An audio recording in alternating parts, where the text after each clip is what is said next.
Amalan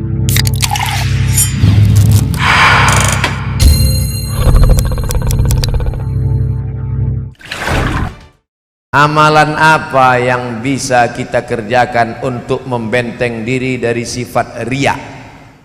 Oh, nyindir saya ini ah. Nampaknya nyindir saya ini. Yang riya ini kan yang ceramah kan? Jamaah mana mungkin riya? Saya paling hebat, saya yang paling tinggi, saya yang paling banyak follower, saya yang paling sering di TV One, saya yang paling viral, hidung pun mendongak. Sering-seringlah mengingat mati. Makanya kalau ada orang mati datang, buka penutup wajahnya, cium, terasa sejuk macam es batu. Mengkebumikan orang di kubur, datang, tengok, masuk ke dalam lubang kubur, sambut jenazah, antarkan ke dalam. Sadar diri, tahu diuntung. Hai Abdul Somad, nanti kau mati, kau masuk ke liang lahat, kau masuk ke kubur, yang menemanimu hanya amal soleh. Jamaah dari Selat Panjang sebanyak ini nih ya, ada yang mau masuk ke kubur Abdul Somad agak semalam? Ada? Mana ada? Matilah sendiri. Ibu yang sayang sama bapak, kalau bapak meninggal nanti ada di antara ibu yang mau masuk ke dalam? Mana ada? Walaupun ibu menangis, abang, yang lain pun menahan pula, jangan masuk bu, jangan. Padahal kalau kita biarkan, bukan dia mau masuk. Oke, nanti kalau ada perempuan menangis pas suaminya mau dikubur, jangan ditahan, biarkan aja. Tengok, mau nggak masuk? Nah, masuklah, masuk. Mana ada? Sandiwara dia aja tuh. Oleh sebab itu maka ketika kita mengingat mati ini, bangkit semangat kita. Jangan lagi di wallpaper itu gambar artis, jangan lagi di HP itu gambar-gambar dunia, tapi buatlah gambar liang lahat. Ustadz, HP Ustadz gambar apa? Saya pun lupa apa gambarnya. Oh, tak ada, gelap aja. Malam. Kalau siang baru dia terang. Gelap aja, tak ada apa-apa. Dulu pernah saya buat gambar liang lahat, supaya asal menengok datang orang nelpon, ingat mati. Asal tengok. Asalnya saya robah gambar liang lahat ini ketika saya sedang sendiri malam-malam nyetir jam 2, masuk telepon di bawah pokok rambung karet. Datang pula, takut saya.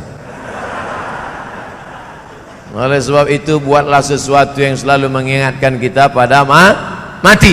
Mengapa disuruh selalu baca Yasin? Karena dalam Yasin kita diingatkan bahwa kita nanti akan mati. Abdul Somad ini akan mati dimakan cacing tanah dan akan dihidupkan Allah lagi. Innama amruhu iza arada syai'an ayyaqula lahu kun fayakun. Fasubhanalladzi biyadihi malakutu kulli syai'in wa ilaihi turja'un. Kau akan balik menghadap Allah, apa yang kau bawa. Insyaallah ingat-ingat mati ini hilang riya, hilang riya. Apa hukumnya berbicara dan bersalam-salaman waktu khotib sedang khutbah Jumat? Idza sa'idal khatibu 'alal mimbar, kalau khatib sudah naik ke atas mimbar, fala yatakallamanna ahadukum, maka janganlah kamu jamaah berbicara.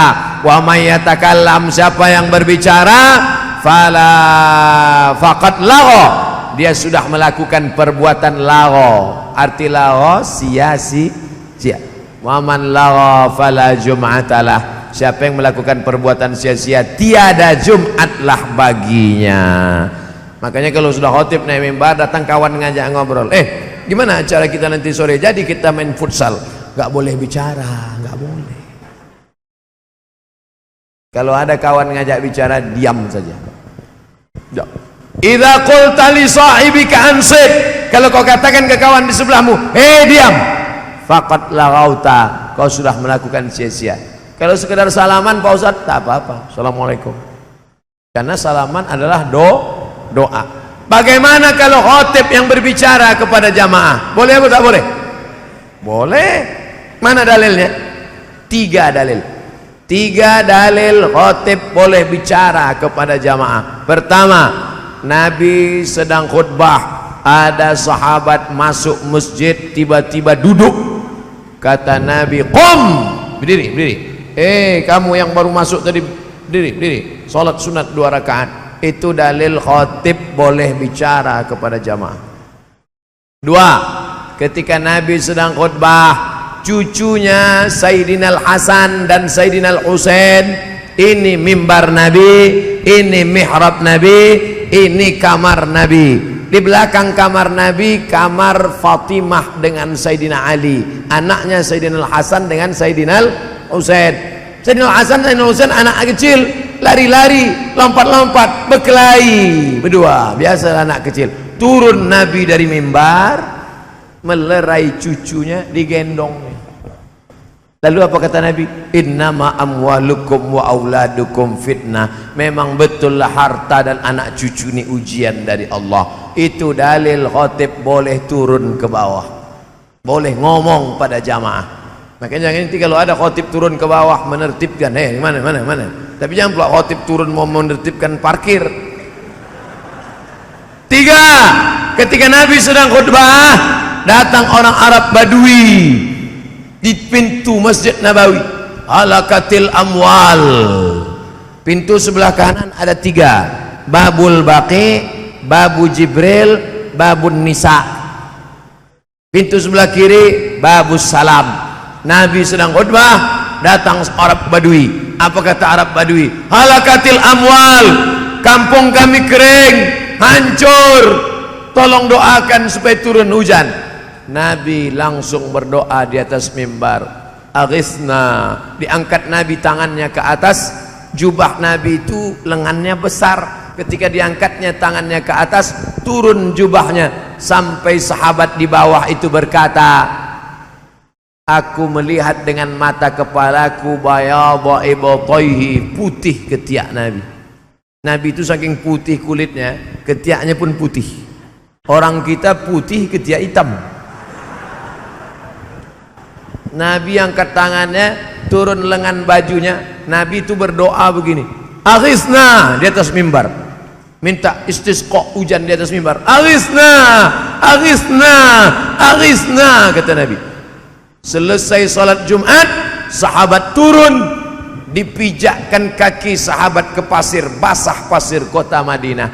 Antara khutbah ke salat berapa jaraknya? Tak berjarak doa Nabi, langsung hujan turun. Itulah maka saya sampai sekarang takut sholat istisqa. Takut setelah sholat jamaah datang, Ustaz kenapa tak hujan-hujan? Seandainya saya sholat istisqa, lalu datang jamaah komplain, Ustaz kenapa tak hujan-hujan? Kata Ustaz, Nabi itu begitu angkat tangan langsung turun hujan. Ustaz tadi berdoa kenapa tak turun hujan? Kita udah kehilangan jawaban, tentu otak kita main kan. Kira-kira apa jawabannya? Karena yang ikut membakar tuh ikut juga berdoa. Saudara yang dimuliakan Allah Subhanahu wa taala, itu tentang khutbah Jumat. Man la'ibal hasa faqad lagha. Siapa yang main-main batu ketika khatib sedang khutbah, dia main-main batu, sia-sia Jumatnya, tak ada pahala Jumatnya. Waktu itu lantai Masjid Nabawi tak ada karpet, lantai Masjid Nabawi pasir, miskin, susah. Di pasir itu ada batu. Datang sahabat, ada satu sahabat Nabi, dimain-mainkannya batu. Kata Nabi, man la'ibal hasa faqad lagha. Siapa yang main-main batu, maka tiada Jumat baginya. Sekarang jamaah bukan main batu, main HP. Lama khotib tuh khutbah, di fotonya khotib. Lama betul khotib nih. Siapa yang main-main HP ketika khotib sedang khutbah, faqad lagha. Oh, Ustaz nyindir kami yang main HP sedang ceramah. Enggak, kalian kan merekam, bagus, streaming, tak apa-apa, like and share. Ini tentang pertanyaan pertama, tentang pentingnya mendengar khutbah Jumat. Alhamdulillah Ustaz Somad, saya kalau sholat Jumat tidak main-main batu, tidak main-main HP, tidak ngomong sama kawan. Terus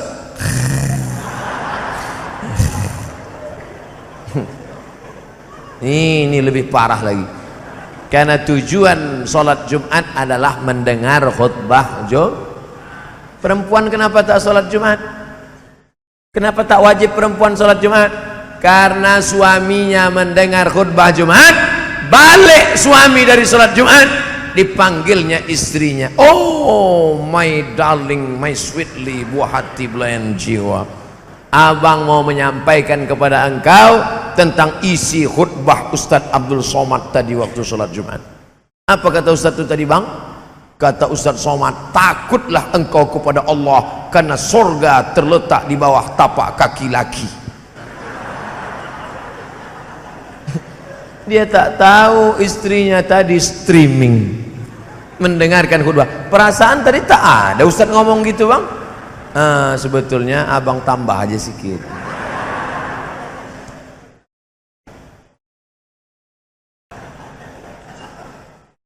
Apa yang bisa kita lakukan kalau sudah terlanjur kredit pada bank konvensional? Nasi sudah menjadi tai ayam. Orang makan riba, bapak cerita bubur juga lagi. Lunasi aja lah. Kalau ada yang bisa dijual, jual ini, bom ini, bam, lunas. Karena menghilangkan barokah. Lebih baik 36 zina daripada makan riba. Maaf. Orang yang mendatangi emak kandungnya sendiri, maaf, beribu maaf. Kalau tak bukan karena hadis Nabi tak saya sebutkan dalam masjid. Malu saya menyebutkannya. Orang berzina dengan emak kandungnya sendiri lebih ringan daripada riba. Makanya kalau ada yang bisa dibom, jual tanah ini 2 hektar, tutupkan utang ke konvensional ini, bom, selesai. Ada tak yang bisa dijual? Tak bisa Pak Ustaz. Kalau saya bomkan ini meledak semuanya Pak Ustaz. Lunasi aja lah. Lunasi aja. Banyak-banyak istighfar. Astaghfirullah Rabbal baraya. Astaghfirullah minal khataya. Saya seorang pelajar Ustadz. Saya menyukai seseorang. Alhamdulillah. Daripada suka tiang listrik. Bagaimana tips agar saya bisa fokus belajar Ustaz? Makanya sekolah di pesantren. Di pesantren tak ada perempuan. Kalaupun ada perempuan dipisah. Dipisah di pesantren. Saya dulu sekolah di pesantren, santrinya 1.800, laki-laki semua. Nengok perempuan cuman hari Ahad aja, hari Minggu, hari Ahad. Itu pun nenek-nenek yang jenguk cucu. Tapi karena jarang nengok perempuan, nenek-nenek itu pun cantik nampak. Makanya selamatkan anak-anak kita. Saya tak bisa menjamin anak SMP, anak SMA tak pacaran. Sekarang anak SD pacaran sama anak TK. Tengok itu video-video yang dikirim orang di grup-grup WhatsApp, di grup kejadian-kejadian, kekacauan-kekacauan. Anak SD membawakan kue ulang tahun ke pacarnya, ganti-ganti cincin. Ada bapak dapat? SD dikarbit anak-anak kita sebelum dewasa. Tidak ada solusi jalan menyelamatkan anak-anak kecuali pondok pesantren. Daftarkan. Tak ada halangan bagi orang salat panjang untuk memasukkan anak ke sekolah-sekolah pesantren. Ini tak lama lagi masuk tahun ajaran 2020. Anda dari sekarang booking tempat masukkan. Tapi Pak Ustadz, kami sudah daftarkan anak kami belum bisa diterima juga. Kenapa belum bisa diterima? Karena lokalnya kurang. Bawa kelas semen ke situ. Datang ke Ustadz Fauzi. Assalamualaikum Ustadz Fauzi, apa lagi yang kurang? Berapa sak semen, berapa batu bata, berapa batu kerikil, berapa kosen, berapa pintu? Bapak mau bantu? Enggak, nanya aja. Tolonglah. Yang punya rumah besar tinggal, yang punya tanah luas tinggal, yang punya speed banyak tinggal, yang kekal abadi mana? Tuh, satu kelas dari saya, satu kelas dari saya, satu peta dari saya. Itulah yang akan kekal abadi setelah kita mati, shadaqatun jariyah. Sedekahun jariyah. Besok kita akan bersama tabligh akbar di sana, membangkitkan semangat kita insyaallah. Amin. Jadi Pak Ustadz, tentang anak yang pacaran tadi, kalau sanggup nikah. Mana mungkin saya nikah baru kelas 3 SMP? Banyak-banyak puasa sunat, banyak-banyak olahraga. Berenang itu agak sejam, itu hilang nafsu. Apalagi kalau agak-agak ke tengah sedikit, kau hilang sekalian. Makan ikan paus. 2. Macam mana cara membayar solat lama yang sudah kita tinggalkan? Namanya solat qadha. Tadi habis solat isya, langsung habis zikir doa tegak solat qadha.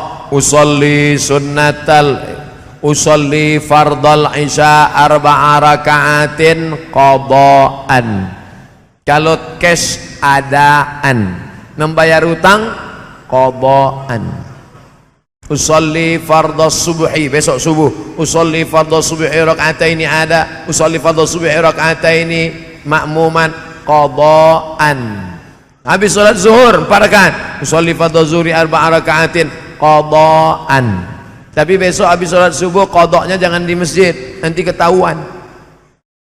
Salat apa dia? Ba'diyah subuh. Mana ada? Oh qadha ya? Iya, banyak utang. Berapa lama membayar qadha utang ini? Seberapa lama ditinggalkan. Habis satu salat fardu qadha, habis satu salat fardu qadha, habis satu salat fardu qadha. Berapa lama kamu meninggalkan salat? 30 tahun Pak Ustaz. Gantilah 30 tahun. Salat 2019, lunas 2049. Kalau mati sebelum itu, alhamdulillah, utang sudah dihitung lunas, pemutihan. Innamal a'malu binniyat. Jangan gara-gara saya jelaskan qadha malam ini, lalu besok semuanya mengajukan cuti ke Pak Wabub. Semua PNS meranti mengajukan cuti setahun mau mengqadha. Bukan gitu cara. Mengqadha salat itu tetap normal macam biasa. Habis besok satu qadha satu, habis satu qadha satu, habis zuhur qadha zuhur, habis asar qadha asar, habis maghrib qadha maghrib, sampai nanti akhir. Kalau segan di masjid, balik ke rumah.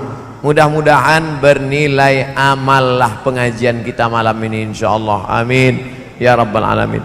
Pengajian 60 menit, tanya jawab 30 menit, 1,5 jam kita bersama. Kita berharap yang sudah kita bahas tadi kita amalkan, karena tak ada guna ilmu kalau tidak diamalkan. Di akhir majelis mari kita sama-sama berdoa memohon barokah kepada Allah.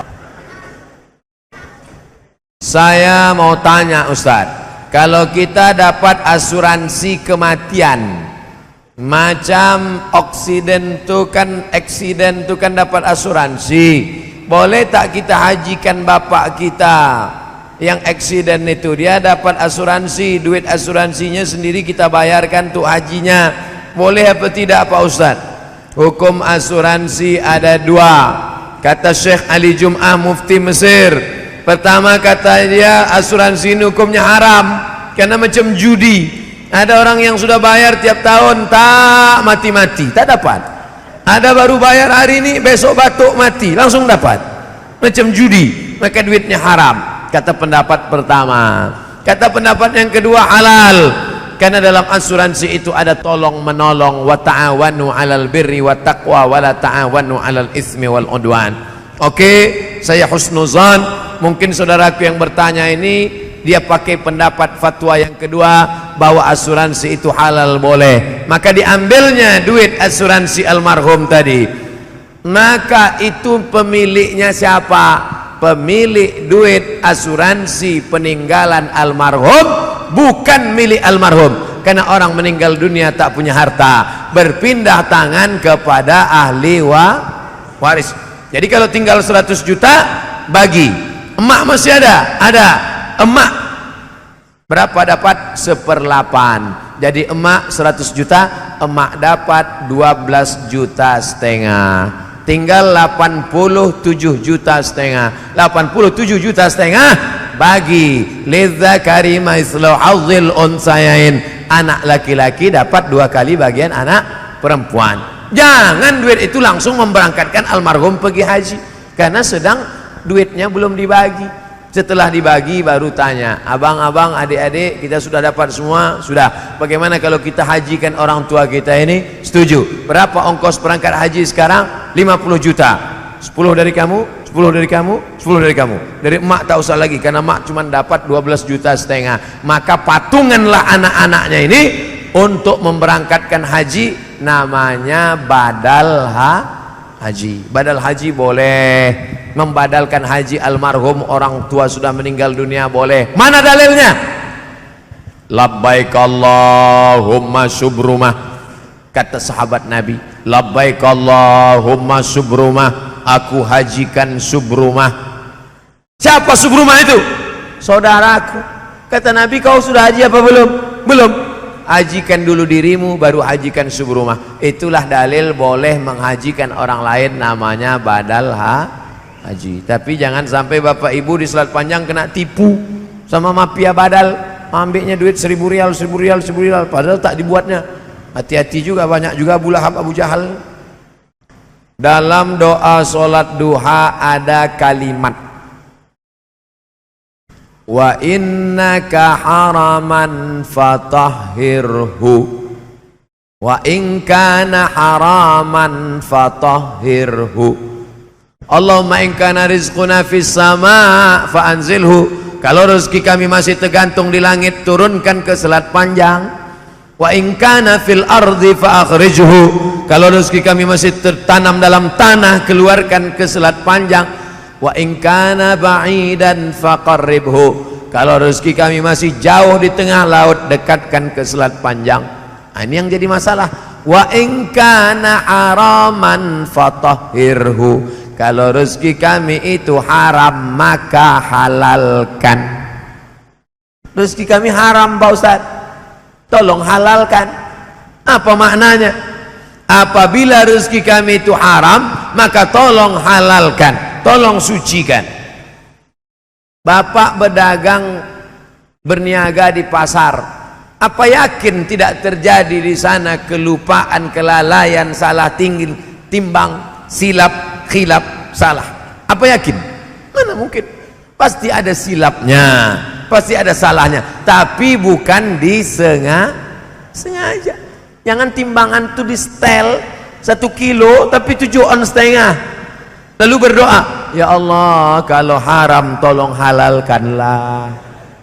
Bukan begitu maknanya. Mungkin salah, tersalah, tersilap, terkeliru. Ya Allah, rezeki kami ini mungkin tersilap, tersalah, terkeliru, tolong. Makanya jangan macam-macam dengan timbangan. Ada satu surat khusus tentang timbangan. Wailul lil mutaffifin. Celaka orang yang curang timbangan. Alladzina idza talu 'alan nas yastawfun. Kalau dia membeli, dia minta penuh. Kurang itu, kurang 1 on, kurang 1 mata, penuhkan. Wa idza kaluhum aw wazanuhum yukhsirun. Tapi kalau dia menimbang barang orang selalu curang. Ada ibu-ibu nih kalau membaca Quran tak nampaknya titik ya, titik nun, titik ba, titik ta. Tapi kalau beli ikan di pasar nampak kurang. Ibu yang matanya tajam nengok timbangan, lanjutkan, pertajam, gosok lagi. Karena ibu sudah menyelamatkan pedagang-pedagang dari makan haram. Doa saat sujud apakah boleh dilafazkan kalau doa itu bahasa Arab tapi bukan dari Quran? Boleh. Allahu Akbar. Subhana rabbiyal a'la bihamdi, subhana rabbiyal a'la bihamdi, subhana rabbiyal a'la wa bihamdi. Kebetulan dia pernah di pesantren, dibuatnya doa pakai bahasa Arab. Boleh. Allahumma rzuqni zaujatan saniyatan jamilatan. Ya Allah, kasihlah aku bini kedua cantik. Itulah ibu. Makanya kalau suami berdoa jangan ibu aminkan aja. Amin, amin. Tanya dulu doa abang ini apa. Nanti amin kejadian baru tahu. Tapi kalau doanya pakai bahasa kita tak boleh. Subhana rabbiyal a'la bihamdi, subhana rabbiyal a'la bihamdi, subhana rabbiyal a'la bihamdi. Ya Allah, iko banyak bananan kami mintakan anak patamu ulun balakinan kadua ulun babini nan ka ampe bacarai pulau. Tak boleh, batal solatnya. Subhana rabbiyal a'la bihamdi, subhana rabbiyal a'la. Ya Allah, iki wis perang-perang dino bojone urung teko piye iki. Batal solat. Asal keluar dari mulut itu selain dari bahasa Arab maka batal. Makanya orang yang latah jangan kita kejutkan. Alhamdulillahirabbil alamin. Dar copot. Batal salat. Karena copot bukan bahasa Arab. Ar-Rahmanir Rahim. Tusno kantui gitu. Batal salat. Rusak. Makanya orang yang latah, satu cara obat latah banyak-banyak berzikir. Subhanallah walhamdulillah wa la ilaha illallah wallahu akbar wa la haula wa la quwwata illa billahil aliyyil azim. Zikir salah satu terapi menghilangkan penyakit-penyakit. Ala bizikrillah, ketahuilah dengan banyak-banyak berzikir menyebut Allah, tatmainnul qulub, hati menjadi tenang. Nah, ini semua ditulis nih kan tuh zikir. Ya Rahman, Ya Rahim, Ya Malik, Ya Qudus, Ya Salam, Ya Mu'min, Ya Muhaimin, Ya Aziz, Ya Jabbarul Mutakabbirul Khariqul Bari'ul Musawwirul Ghaffarul Qahharul Wahhabur Razzaqul Fatahul Alimul Qabil. Terus klik An-Nafi'un Nurul Hadil Badi'ul Baqil Warithur Rasyidus Sabur alladzi laisa kamitslihi syai'un wa huwas samiul basir. Ini Asmaul Husna keliling. Yang nanti sampai anak kita bertanya, mama, cantik kaligrafi di masjid salat panjang tuh ya? Iya. Apa bacaannya, Ma? Jangan tanya. Saya ada lihat YouTube di mana Ustadz mengatakan bahwa pada pendapat Ustadz hukum solat berjamaah di masjid bagi lelaki adalah wajib. Ustadz telah memberikan 5 dalilnya. Namun ada juga pendapat yang mengatakan ianya sunat muakkad. Adakah ini boleh dianggap sebagai sebuah khilafiyah? Menurut mazhab Syafi'i sunat. Menurut mazhab Maliki salat berjamaah di masjid sunnat muakkad. Menurut mazhab Syafi'i fardu kifayah. Menurut mazhab Hambali fardu ain. Itulah mengapa banyak masjid di tempat kita orang tidak datang ke masjid kerana dia berpahaman fardu kifayah. Asal sudah ada imam dengan makmum, sudah fardu kifayah. Macam memandikan jenazah fardu kifayah. Awak tak ikut mandi jenazah, dah cukup dah fardu kifayah. Allahu Akbar, Allahu Akbar. Awak tak ke masjid, fardu kifayah. Salahkah Imam Syafi'i? Tidak. Kerana masa itu masjid kecil orang banyak, maka cukuplah yang ada di dalam masjid itu saja. Sekarang terbalik, masjid besar orang tak ada. Andai Imam Syafi'i hidup sekarang, tentu ijtihad dia berubah. Kerana Imam Syafi'i ada qaul qadim, ada qaul jadid. Semasa dia di Kufah, Irak, qaul qadim. Pindah ke Mesir tahun 200, meninggal 204, 4 tahun. Datang pendapat qaul jadid, melihat keadaan. Ini ijtihad Imam. Melihat keadaan sekarang, umat meninggalkan masjid, perlu kita ambil pendapat yang mengatakan fardu ain, karena kalau tidak umat ini akan tinggal. Dalilnya mana? Dalil yang pertama, Nabi selepas salat memandang kepada jamaah bertanya, asyhidun fulan, asyhidun fulan, asyhidun fulan, mana si fulan, mana si fulan, mana si fulan. Andai fardu kifayah tentu Nabi tak bertanya, cukuplah kita sahaja, yang lain tak sembahyang pun tak apa ke masjid, fardu kifayah. 2, Nabi mengancam, layan tahyanna, mereka yang tidak sembahyang ke masjid, layan tahyanna, berhenti, jangan lagi buat sembahyang di rumah. Kalau mereka tetap buat sembahyang di rumah, la uharriqanna alaihim buyutahum, aku akan bakar rumah mereka. Ini wa'id menurut ilmu usul fiqh. Wa'id litahdid, ancaman, litahrim, perbuatan itu haram, maka haram lawan daripada haram adalah wajib. Yang ketiga, ketika sedang perang, wa idza kunta fihim, ketika kau berada bersama mereka sedang perang, fa aqamta lahumus shalah, engkau melaksanakan salat. Dalam perang pun tetap salat berjamaah, namanya salat khauf. Imam di hadapan, makmum dua baris, baris pertama salat, baris kedua memegang tombak anak panah menjaga serangan musuh. Selepas salat baris pertama mundur ke belakang, baris kedua maju ke hadapan. Sedangkan perang pun tetap salat berjamaah, apalagi tidak perang. Dalil yang keempat, Nabi SAW didatangi oleh Abdullah bin Ummi Maktum. Ya Rasulullah, izinkan aku salat di rumah kerana ana dharir, buta, laisa li qaidun yaquduni, tak ada orang yang dapat membimbing membawa aku ke masjid. Nabi bertanya, atasma'un nida, apakah telingamu mendengar suara azan? Itu menunjukkan orang yang buta tak dapat melihat jalan. Bila dia mendengar, dia tahu di mana letak masjid kerana telinganya tajam. Oh, di sana letak masjid. Apakah kau dengar suara azan? Ya, datanglah ke tempat itu kalau kau mampu. Maka kalau orang buta saja, Abdullah bin Ummi Maktum tua, buta, tak ada yang membimbing, tetap disuruh Nabi. Apalagi yang sehat wal afiat. Cukup satu dalil bagi orang yang mau menerima kebenaran, tapi 1001 hujah untuk menolak bagi yang bukan mencari kebenaran, tapi hidupnya mencari pembenaran. Kadang-kadang kita menghadiri majelis ilmu kuliah, ianya tidak begitu menarik. Salahkah jika saya membaca Quran ketika tuan guru berceramah? Saya berceramah, dia baca Quran di hadapan saya. Saya suruh pergi balik. Sebab menengok dia, saya tak bahagia. Dia menyepelekan saya. Dia anggap saya TV rusak. Kita ni ada adab. Ulama dulu melihat saya termasuk ustaz yang tidak keras dalam masalah adab menuntut ilmu. Bila ada pelajar menoleh ke belakang, saya maafkan. Tapi jangan cuba pada Ustaz Nuruddin Marbu Al-Makki Al-Banjari.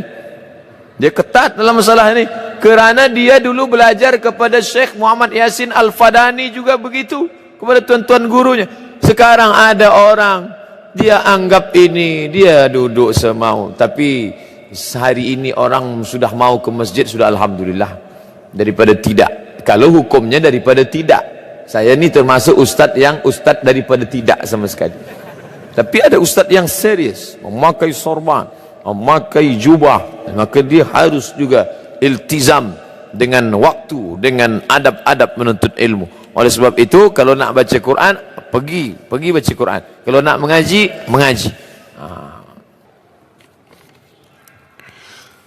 Isu kanak-kanak bising di masjid, berlari semasa kuliah dan juga berlari di celah saf. Ada ustaz menyatakan bahawa memang fitrah anak-kanak suka bermain, merujuk kepada alasan di bawah bahawa kanak-kanak bising tak perlu ditegur. Satu, perbuatan Nabi mendukung cucunya Umamah waktu mengimami solat fardu menunjukkan tiada halangan membawa masuk kanak-kanak ke dalam masjid.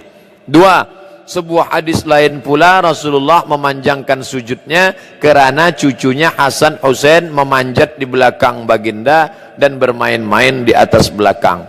Tiga, dipetik pula pesan Sultan Muhammad Al-Fatih, jika suatu masa kelak kamu tak lagi mendengar bunyi bising gelak tawa kanak, maka takutlah kalian akan kejatuhan generasi muda. Soalan, betulkah kanak-kanak bising dalam masjid tak perlu ditegur? Walaupun kebisingan itu menimbulkan rasa tak senang di kalangan jamaah, tak dapat fokus pada kuliah ataupun solat. Satu, apa peranan pengurus dan pimpinan masjid? Dua, apa peranan ibu bapa sendiri membiarkan kanak-kanak? Tiga, apa peranan jamaah yang lain? Pertama, sobi. Kedua, mumayyiz. Ketiga, amrad. Sobi, anak kecil yang tak boleh ditegah. Dia belum dapat membezakan mana sayang, mana marah. Bila kita tegah dia pula berbalik. Budak sobi macam ini 1, 2, 3, 4 tahun tak boleh dibawa ke masjid. Begitu fatwa ulama Saudi Arabia. Seorang sembahyang, pakcik tua berkacamata, dia letak di bawah. Budak-budak lari-lari. Dia cemas menengok tu.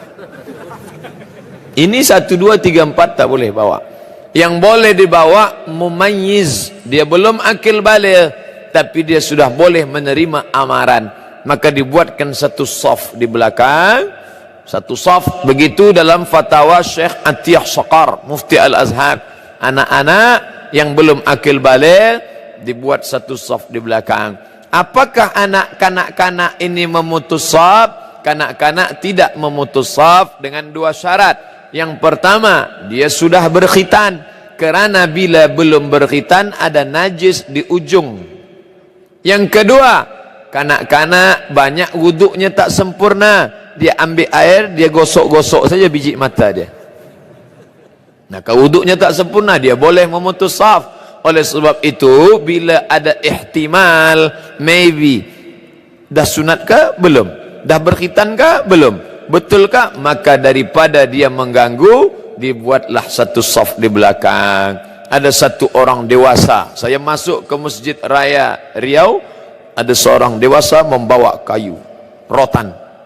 Saya tanya, ini nak pukul anak-anak kah? Tidak, lantai sahaja. Dia nak tengok. Nanti selepas itu barulah dia salat. Sama seperti security penjaga raja tuan imam di Masjidil Haram. Lepas 10 orang tidak salat, lepas itu barulah mereka salat untuk yang kedua, demi untuk menjaga. Maka ini kata pepatah Melayu, menarik rambut dalam tepung, tepung tak rusak rambut ditarik. Jangan kata anak-anak jangan bawa masjid. Bila anak-anak tak ke masjid, bila kita mendidik anak datang ke masjid?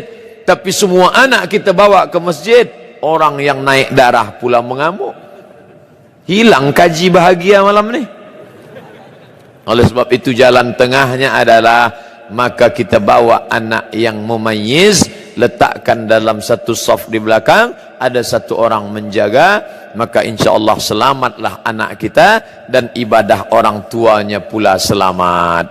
Apakah ganjaran memberi orang makan? Apakah mesti hanya pada fakir miskin sahaja? Contohnya beri makan pada jamaah selesai majlis ilmu. Kalau saya cakap bahawa makan hanya untuk fakir miskin, tentu selepas ini takkan ada jamuan makan untuk jamaah di masjid-masjid. Sedangkan kita tahu di Kuala Lumpur, di Malaysia, selepas kajian ada jamuan makan. Nabi dijemput hadir di rumah sahabat, dimasakkan Huzairah, daging yang dipotong kecil dimasak pakai tepung gandum. Selepas makan bersama sahabat, Nabi bertanya, mana sudut rumahmu yang aku akan solat di sana mendoakan engkau? Bekas tempat sujud Nabi di dalam rumah itu dijadikan musalla al-bait dalam rumah untuk solat tahajud malam, mengambil barakah tempat sujud Nabi. Itu dalil bahawa memberikan makanan kepada orang kenyang pun juga bernilai sedekah. Karena Nabi bukan fakir miskin. Sayyidina Abu Bakar Siddiq ikut diberikan makanan-makanan.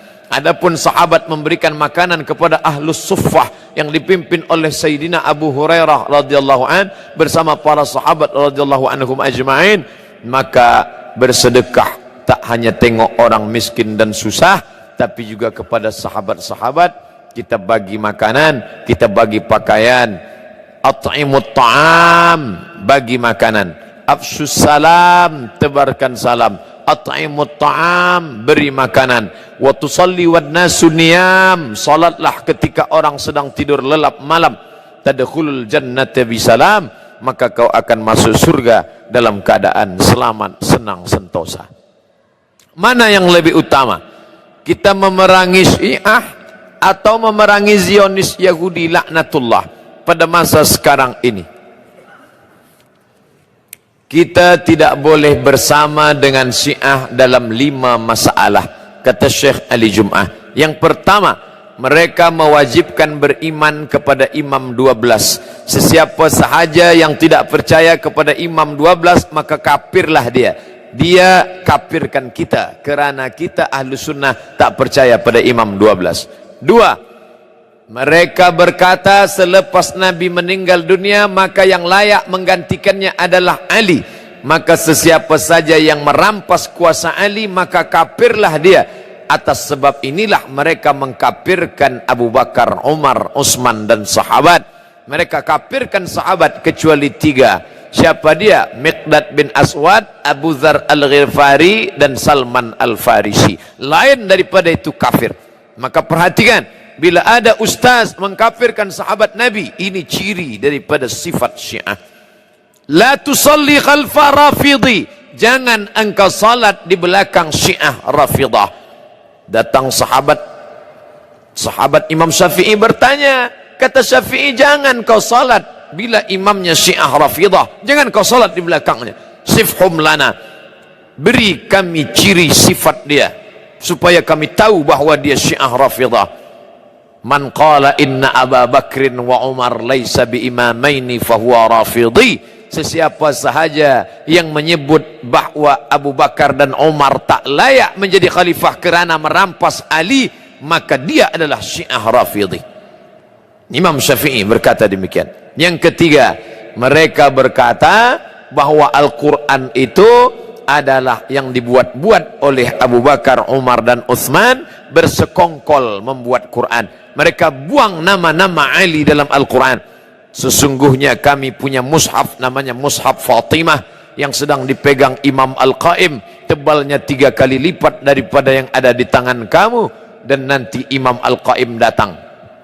Bila mereka tidak percaya kepada Quran yang sekarang, mengapa mereka tetap memegang Quran yang ada sekarang? Itu pun mereka bahaskan. Sementara Quran yang asli datang, maka bacalah yang palsu ini dulu. 4, mereka mengatakan Allah tak tahu apa yang terjadi di masa akan datang. Itulah namanya akidah bada. Bada yabdu, bada yabdu, tidak tahu. Maka muncul nasakh, nasikh, mansuh kerana Allah tak tahu apa yang akan terjadi di masa akan datang. Maka akidah ini batil karena menisbatkan kejahilan kepada Allah Subhanahu wa taala. Yang kelima, mereka bertaqiyah.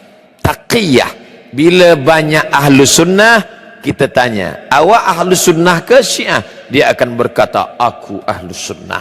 Bila banyak orang bermazhab Syafi'i, dia akan berkata, aku mazhab Syafi'i. Tapi sebenarnya batin di dalamnya adalah Syiah.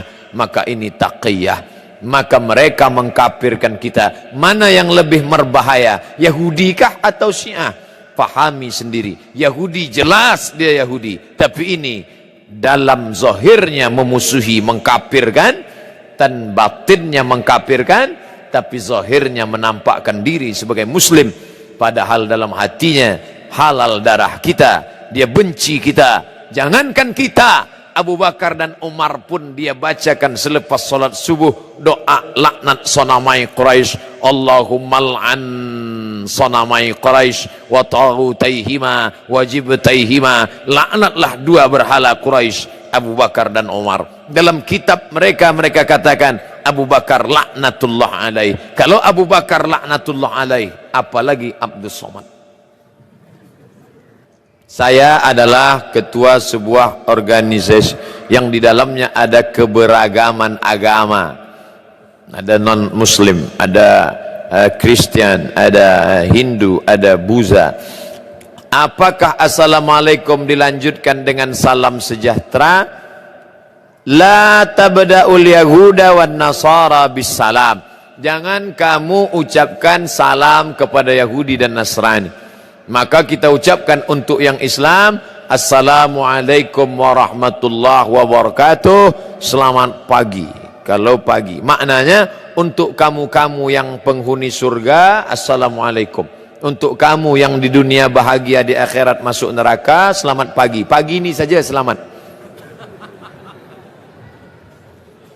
Mana boleh macam itu? Assalamualaikum, selamat kamu di dunia. Assalamualaikum, selamat kamu di akhirat. Assalamualaikum, selamat kamu dari neraka. Itu makna assalamualaikum. Kenapa mereka tak selamat? Mereka ingin selamat, cukup katakan asyhadu an la ilaha illallah wa asyhadu anna muhammadan rasulullah. Khitan menyusul belakangan. Jika Allah mengizinkan, mana yang lebih utama? Berjihad di Burma atau di Suriah atau di Palestina? Mana yang lebih dekat dahulu dan sesuai dengan kemampuan kita? Yang paling dekat adalah pergi ke Bangladesh, dari Bangladesh masuk ke Arakan untuk menyelamatkan Rohingya. Kalau lebih daripada itu, maka pergilah berjuang ke Suriah. Kalau lebih daripada itu, maka datanglah ke Palestina. Kalau kedatangan kita membantu umat Islam, saya tak ingin membaca newspaper, website internet, 3 orang Kuala Lumpur terbengkalai di Palestina kerana belum dapat nasi. Apakah kedatangan kita itu meringankan mereka atau memberatkan mereka? Bila kita tak mampu, kita tak perlu datang, kita kirimkan saja wang kita untuk belikan selimut mereka, untuk bantu perjuangan mereka. Man jahaza ghazian faqad ghaza. Siapa yang mempersiapkan alat perang, membelikan biaya perang, faqad ghaza, maka dia sama seperti orang yang sudah berjihad fi sabilillah. Bagaimana hukum haji Pak Ustaz? Hukum haji menurut Quran Pak Ustaz, harus ada Quran dan hadisnya. Walillahi 'alan nasi hajjul baiti man istata'a ilaihi sabila. Allah mewajibkan haji bagi siapa yang mampu. Ibu bapak yang tak mampu haji tak perlu. Al-hajjul mabrur, haji yang mabrur, laisa lahu jazaa illal jannah, balasannya surga. Kalau tak mampu gimana?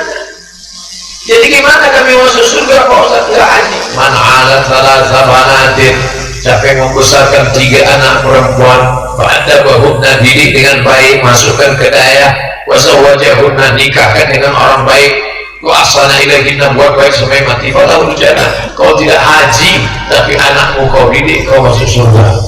Kau haji tapi anakmu kau biarkan pakai celana jin, baju hantu, malah kau masuk neraka. Oleh sebab itu maka jangan berkecil hati kalau tidak bisa haji. Sebab antri menunggu 20 tahun Pak Ustaz. Apakah wajib atau tidak? Haji tetap wajib walau berapa tahun pun. Oleh sebab itu store ONH, ongkos naik haji. Makanya yang muda-muda bangkit semangat, tanam kelapa. Kenapa Ustaz tiba-tiba ingat kelapa? Saya nampak kelapa. Beli tanah mereka tanam kelapa. Setiap tanam kelapa niatnya mau berangkat haji, mau berangkat haji, mau berangkat haji. Tanam sawit, mau berangkat haji. Begitu. Maka Allah akan sampaikan niat, innamal a'malu binniyat. Ada orang nanam cabai, cabainya sekali panen 200.000. Datanglah kawan kita menawarkan umrah. Ibu, ayo berangkat umrah bersama kami ya. Mana mungkin saya bisa berangkat umrah 24 juta. Cabai ini sekali panen 200.000. Bayar aja DP-nya dulu Bu, 500.000. Akhirnya dia bayar 500.000. Apa yang terjadi? Hebatnya niat dan doa. Tiba-tiba cabainya sekali panen 8 juta, panen kedua 8 juta, panen ketiga 8 juta, 24 juta. Berangkat dia umrah. True story, kisah nyata dari Rokan Hilir, Provinsi Riau. Begitulah hebatnya niat dan doa. Doa silahul mu'min. Ada satu kabupaten Bapak Ibu termiskin, tersusah. Bupatinya cerita ke saya, Ustaz Somad, kabupaten termiskin di sini, jemaah haji terbanyak dari sini, menurut hukum ekonomi ini nggak masuk akal. Kenapa mereka bisa berangkat haji? Karena mereka setiap nanam kelapa mau berangkat haji, mau berangkat haji, mau berangkat haji. Yang daerah lain mau kawin lagi. Innamal a'malu binniyat. Sebetulnya usaha ini hanya ikhtiar, sedangkan rezeki itu Allah. Maka Allah kuasa. Innama amruhu idza arada syai'an ayyaqula lahu kun fayakun. Anak-anak muda bangkit, bisnis, usaha, dagang, tani, kolam ikan, lalu kemudian bayar ONH, store, niat sampai alhamdulillah. Andai sebelum sampai sudah mati duluan, niatnya sudah sampai. Wa innama likulli imri'in ma nawa. Haji plus ongkosnya 100 mayang emas. Wajib apa tidak Pak Ustaz? Kalau mampu wajib, kalau tak mampu kau besarkan 3 anak perempuan. Jangankan anak perempuan, bini pun belum dapat Pak Ustaz. Ada satu jurus lagi masuk surga. Man sholat subha fi jama'atin, siapa yang sholat subuh berjamaah, summa qa'ada yadhkurullah, habis sholat dia berzikir dengan Allah hatta tatlu'a syams, sampai terbit matahari. Summa yusalli rak'ataini, setelah itu dia sholat sunat 2 rakaat, sholat isyraq, sholat duha, sholat subuh berjamaah, duduk berzikir dengan Allah sampai terbit matahari. Maka apa kata Nabi? Kanat lahu ka'ajri hajjatin wa umrah, dia dapat pahala seperti haji dan umrah. Tamat, tamat, tamat, sempurna, sempurna, sempurna.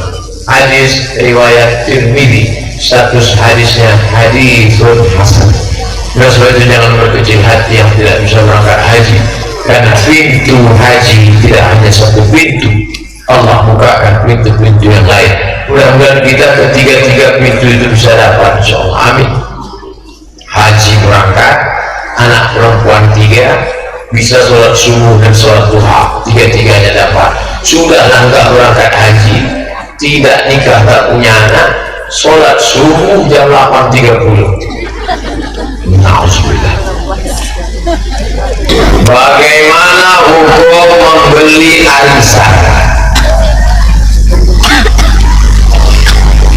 100.000, 100.000, 100.000, 100.000, 100.000. Nanti diputar duitnya, lalu kemudian menarik 1 juta. Mubah. Al-aslu fil asya al-ibahah. Hukum segala sesuatu adalah hukum asalnya boleh. Lalu akadnya apa? Akadnya dain, hutang. Kami 10 orang, 100.000, 100.000, kami goncang duit, maka sebenarnya saya berutang kepada 9 orang. Akadnya itu akad hutang. Makanya sebelum ikut arisan itu jantungnya yakinkan sehat. Karena kalau tidak, waktu digoncang itu jantung gak normal. Iya, kalau nama dia keluar, kalau nama orang lain yakin kan? Nah, yang keluar nama bapak bulan, tiba-tiba dibeli. Saya belilah ini, kamu ini, kami beli. Berapa kau beli? 1.100.000. Yang 100 itu riba, karena uang beli uang, uang bayar uang, riba. Tapi kalau dia katakan aku pakai punya engkau ini 100 juta, nanti pas nama aku turun engkau yang ambil, tak ada lebih, tak ada kurang, tak ada, boleh murah. Tapi kalau dia jual, maka beras dengan beras, gandum dengan gandum, garam dengan garam, emas dengan emas, perak dengan perak, menyebabkan jatuh dalam keadaan riba. Jangan sampai kita makan riba. Alladzina ya'kuluna riba, orang yang makan riba, la yaqumuna illa kama yaqumul ladzi yatakhabbathu syaitanu minal mas. orang yang makan riba nanti di akhirat bangkit dari kubur seperti orang yang kerasukan setan. Bagaimana cara hijrah agar istiqomah dari cinta yang haram?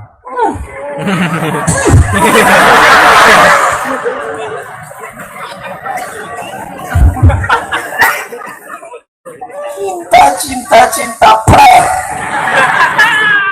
Kalian sekolah aja yang betul. Sekolah. Ustaz, saya mau menjalin hubungan ini dengan dia. Setelah melihat wajahnya, malam tak tidur, siang tak kenyang, sedang bayang siang dan malam jadi kenangan. La ilaha illallah. Kau sekolah aja. Taman Aliyah ini dari Cilenti, nanti sambung. Kalau hebat baca Quran, muhatam Quran, hafal 30 juz, beasiswa menunggu engkau di Universitas Islam Indonesia Yogyakarta. Pulang kau jadi dokter spesialis, kerja di Rumah Sakit Umum Arifin Ahmad. Dokter spesialis, siapa yang tak mengejar engkau? Aku aja Ustaz, peot udah tua lisut, kurus 42 tahun, umur hampir 43. Coba tengok komen-komen di FB, di Instagram. Apa kata mereka? Ustaz, jadikan yang kedua ya. Apa lagi kalian yang ganteng-ganteng ini? Yang penting kalian serius saja belajar sekolah. Tak ada tuh pacaran kalian, pacaran, hamil, muntah-muntah. Yang muntah-muntah laki-laki apa perempuan? Perempuan. Melahirkan anak mati, laki-laki apa perempuan? Perempuan. Anak lahir yang menjaganya, menyusukannya, laki-laki apa perempuan? Dia enak aja jalan sana sini. Dia datang-datang sekali jadi modal kelas di situ. Jaga kehormatan. Kalau tak juga bisa kalian jaga, nanti saya mintakan import dari Jepang celana dalam pakai gembok.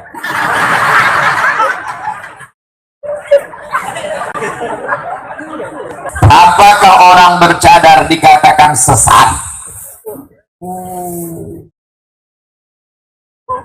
Jilbab ajaran Islam, cadar ajaran Islam. Maka bolehkah mengejek orang berjilbab? Tidak. Maka siapa yang mengejek orang bercadar sama dengan mengejek orang berjilbab, sama dengan mengejek Nabi Muhammad Sallallahu Alaihi Wasallam. Yang tidak setuju bercadar jangan ejek. Hai perempuan yang bercadar, kalau ada yang mengejek kalian, kenapa kalian bercadar? Aku bercadar bukan menjaga pipiku, aku bercadar bukan menjaga keningku, aku bercadar bukan menjaga hidungku. Lalu kenapa kau bercadar? Aku bercadar menjaga mata lakimu yang gatal.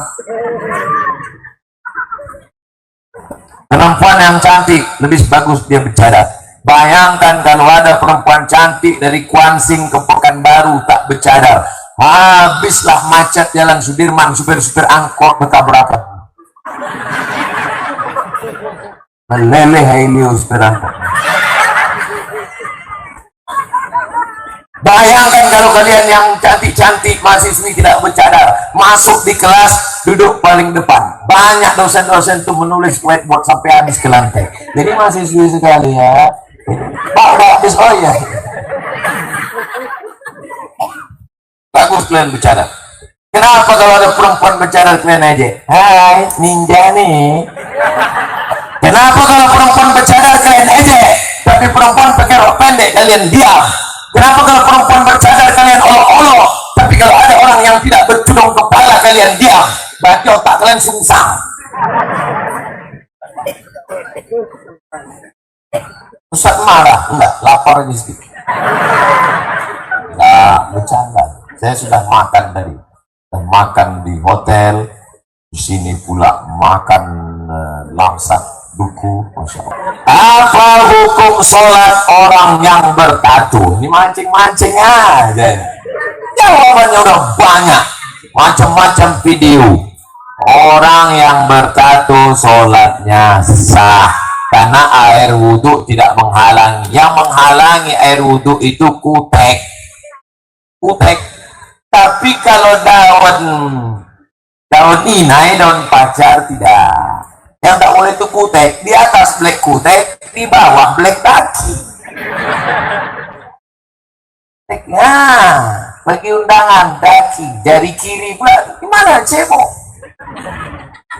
Harus cebok, itulah dibuatkan ke bawah.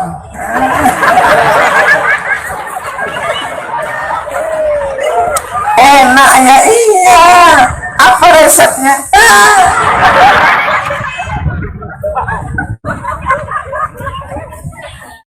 Coba tengok anak-anak Aliyah, ada kukunya panjang. Mana ada anak Aliyah? Besar kok tahu? Saya dari Aliyah Nurul Falah Air Mole Indragiri Hudu. Kuku kami diperiksa dulu yuk. Kuku. Nah, mana kuku panjang? Kuku panjang dipukul pakai penggaris Mister. Kuku panjang. Potong.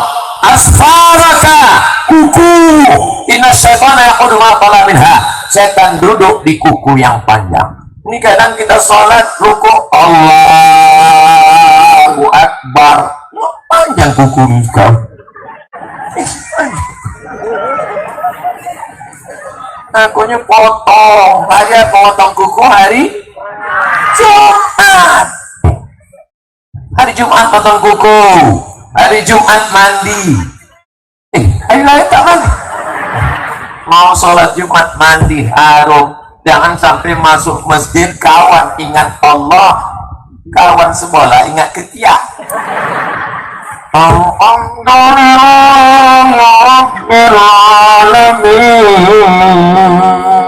Ketiak. Nah, kok pakailah bulu ketiak dicabut, kuku dipotong. Jangan dibalik, kuku dipotong, bulu ketiak dipotong, kuku dicabut. Bulu ketiak kalau dipotong nanti tumbuhnya kasar, gila.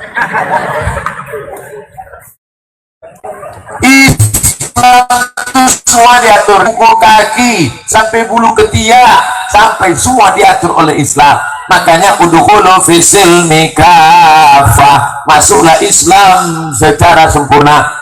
Hai preman-preman yang sudah tobat, yang bertato-bertato, jangan kalian hiraukan cakap orang. Apa ente bertato kok masuk masjid? Aku bertato masuk masjid, kau tak bertato tak pernah ke masjid. Dulu dia preman bertato, sekarang hafal Quran dari imam. Bismillahirrahmanirrahim. Ya ayyuhalladzina amanu taqullah. Selesai sholat, apa kata jamaah? Iku wasu-wasu awak sembahyang tadi wasu-wasu ndak sah. Iku imam awak kau bertatu. Setan. Aku memang bertatu, tapi aku hafal Quran. Kau tak bertatu, kul huwallah aja ya tuh. Anjing mengonggong, kapilah berlari. Apakah boleh kalau wanita berselawat dengan suara keras atau memakai mikrofon? Karena ada pendapat bahwa suara wanita itu haram, tak boleh didengar. Suara perempuan aurat, tak boleh didengar laki-laki. Mana dalilnya? Ayat Quran. La taqadana bil qaul. Jangan perempuan bersuara mendesah-desah, mendayu-dayu, lemah gemulai. Yatma'alladzi fi qalbihi marad. Ada laki-laki yang tak tahan mendengar suara perempuan. Jadi yang tidak boleh itu suara mendayu-dayu, mendesah-desah. Adapun suara bersolawat boleh. Coba ibu-ibu bersolawat. Laki-laki jangan ikut. Saya ajak ibu-ibu bersolawat. Salatullah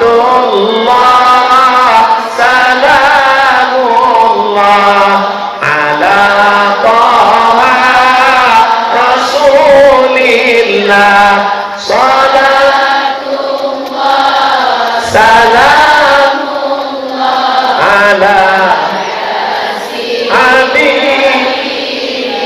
Tolong laki-laki yang bersahwat mendengar suara tadi angkat tangan. Ada laki-laki bersahwat mendengar suara perempuan bersolawat? Kalau ada tolong ikat biar kami bawa ke rumah sakit kita. Jadi yang tak boleh itu suara perempuan yang mendayu-dayu, mendesah-desah. Makanya di Indonesia ada qari'ah perempuan. Siapa dia? Ibu Hajah Maria Ulfa MA. A'udzubillahi minasyaitonirrajim. Bismillahirrahmanirrahim. Tiba-tiba datang laki-laki ngangkat tangan, bu, aku bernafsu dengan ibu-ibu punya grup nasib di Belang Pulau, masih ada nasib? Lanjutkan, nyanyi ibu. Kalau sampai laki-laki bernafsu mendengar nyanyi itu, ibu berdosa. Nyanyikan lagu yang tidak membuat nafsu. Bila Israel datang memanggil, jasad terbujur di pembaringan. Ada nafsu laki-laki mendengar lagu? Jelas. Jadi yang aurat itu kalau bersuara mendesah-desah, mendayu-dayu, lemah gemulai, membangkitkan hawa nafsu. Makanya jangan kalian anak gadis bersuara mendesah-desah. Kalau ada telepon masuk, tegas-tegas saja. Assalamualaikum. Waalaikumsalam. Di mana nih? Belang Pulau. Di mana itu? Lok Semawe, Aceh. Mau apa tuh?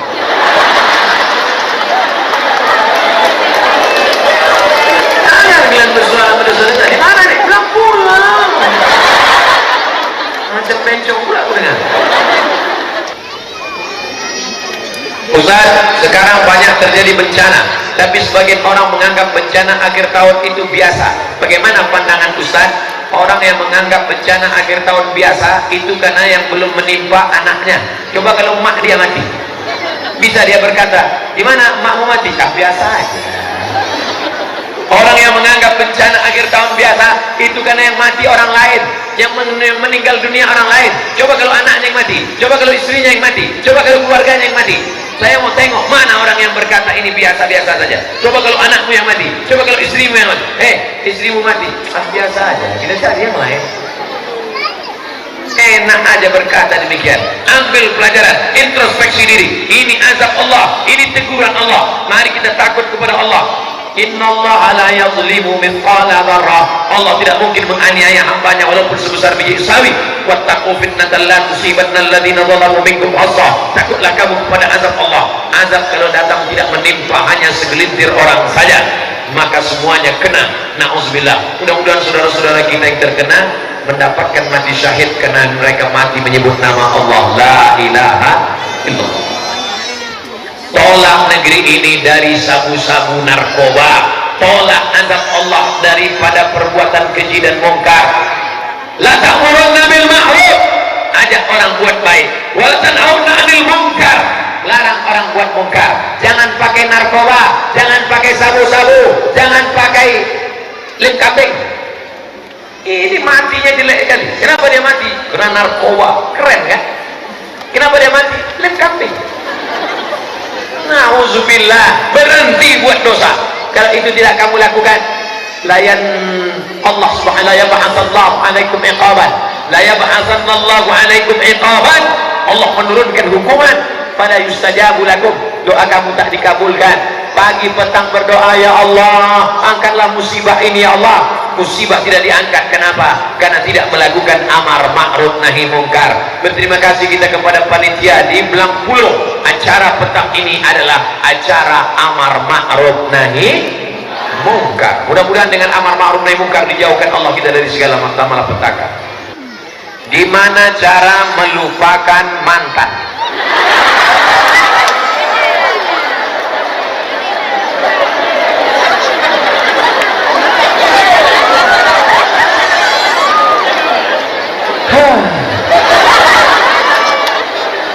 Ini orang susah move on. Yang pertama, buang semua hadiah yang pernah dia kasih dulu. Buang semua. Karena kalau hadiah itu masih kau simpan, setiap kau tengok kau pasti ingat. Kalau dikasihnya kau cincin, buang. Kasih ke saya. Kalau pernah kau dikasihnya rantai, buang. Buang ke toko emas, dapat duit, serahkan. Pernah kau diberinya apa? Tanah. Tanah itu kau wakafkan untuk masjid. Itu yang pertama. Karena kalau hadiah dia masih kau simpan, setiap menengok hadiah itu itu yang pertama. Yang kedua, dia tersimpan di hati, maka doa kepada yang punya hati Allah Subhanahu wa taala, ya Allah lupakan. Yang ketiga yang paling penting, cepat-cepat cari penggantinya. Bunga bukan setangkai, kumbang bukan seekor. Kata tumbuh hilang berganti, hilang satu tumbuh seribu. macam tak ada aja yang lain. Kenapa mesti dia aja kau ingat? Mantan. Buanglah mantan pada tempatnya. Yang pertama, buang hadiah-hadiah yang dia kasih dulu. Yang kedua, berdoa kepada Allah supaya dalam hatimu dihapuskan Allah. Yang ketiga, maka cepat-cepat cari penggantinya. Ada seorang bapak, istrinya meninggal. Apa kata anaknya? Ayah jangan takut, ibu sudah meninggal. Ayah bisa pergi terbang ke Surabaya, ayah bisa terbang ke Singapura, ayah bisa terbang ke Makkah. Kemana ayah terbang akan kami biayai. Apa kata ayahnya? Kalian yang kalian pikirkan kemana terbang aku saja, kemana aku hinggap tak kalian pikirkan. Jadi kalau ada orang tua kalian meninggal, mak kalian, ayah kalian walaupun sudah tua, nikahkan dengan ibu yang kalian pilihkan. Bukan berarti biarkan dia mati dalam kesendirian. Ini anak-anak tidak berbakti. Jadi jangan sangka masalah move on ini hanya pada anak muda saja, pada orang tua pun berlaku juga. Apakah orang bunuh diri wajib dilakukan 4 perkara? Memandikan, mengkafankan, menyolatkan, dan mengkuburkan? Ya. Kalau ada nanti di Belangpulo, jangan di Belangpulo lah, tempat lain. Kalau ada nanti orang mati gantung diri, apakah digantung pakai di tiang listrik? Apakah dia pakai minum racun? Apakah dia menikam dirinya dengan samurai? Kebetulan dia dari Jepang, sakit, stres, bunuh diri.